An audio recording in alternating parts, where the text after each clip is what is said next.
The Puppy Place, Where Every Puppy Finds a Home, Maggie and Max by Ellen Miles. Hey Ava, what chapter are we on?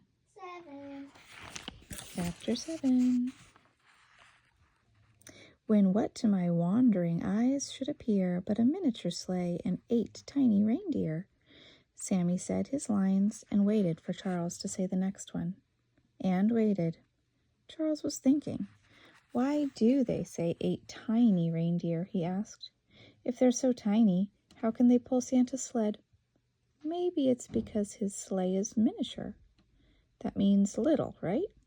But how little can it be? It's loaded with presents for every kid in the world. Charles, Sammy said, it's just a poem. He gave Maggie a hug. Tell him to just say his line, Maggie. The boys were at Charles's house, practicing their poem.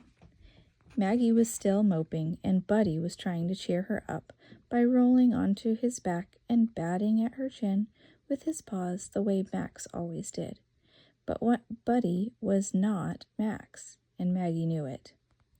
Max was gone, and nobody could take his place.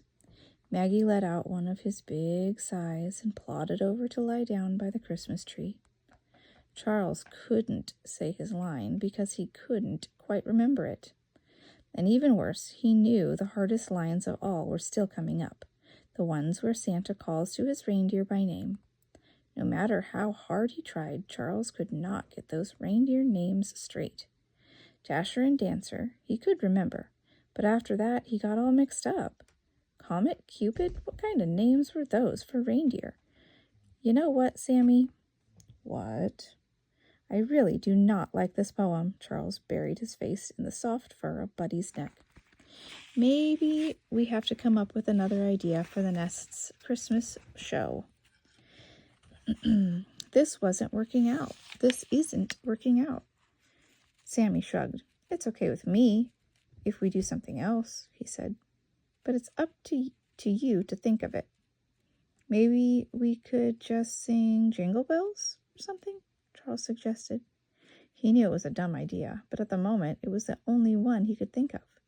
Sammy rolled his eyes. You can do better than that. He went over to give Maggie a hug, but the big puppy struggled out of his arms and galloped toward the front door, woofing her big, loud woof and waving her big, feathery tail. You're back, oh my dear friend. I'm so glad you came back. I miss you so much. Sammy looked at Charles. Charles looked at Sammy. What was going on? Then the doorbell rang.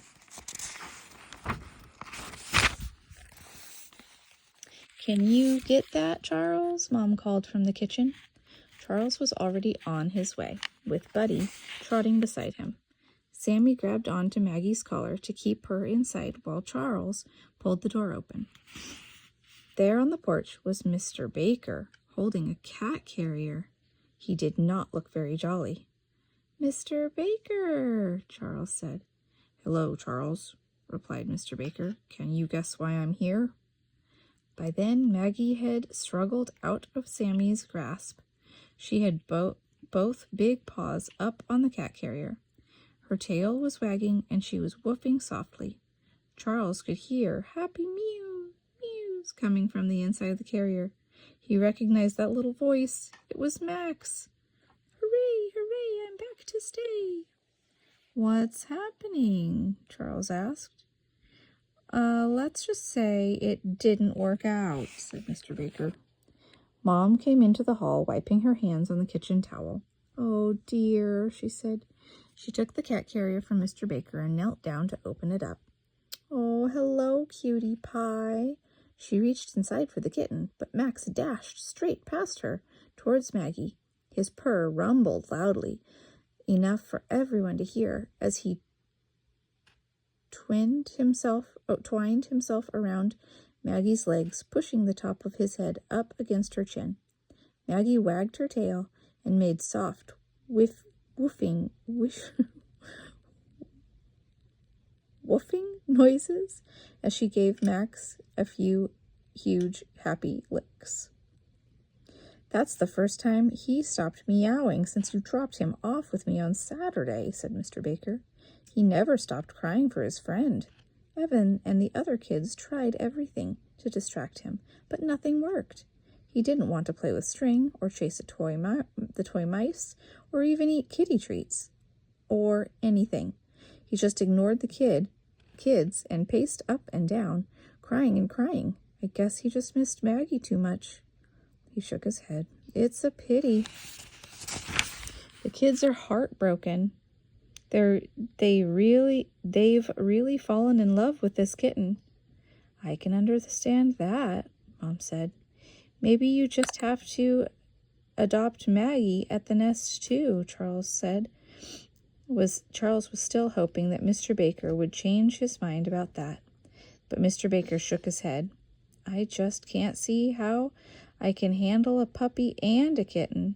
But I know everybody would be very, very happy if you brought them both to visit again this week. We'd be glad to, said Mom. And Charles, maybe you could spend your volunteer time in the recreation room instead of the dining room, Mr. Baker suggested. You can help out Beverly, our rec room coordinator. She said Evan asked especially for you to be there. He said you are, actually a really cool dude?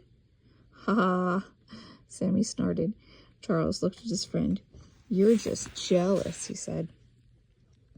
You're going to be ladling out meatballs again, and I get to hang out with Maggie and Max and the kids. Secretly, Charles felt flattered to know that Evan thought he was a really cool dude. But would he still think so if Charles couldn't remember his lines for the holiday show? That's the end of that chapter.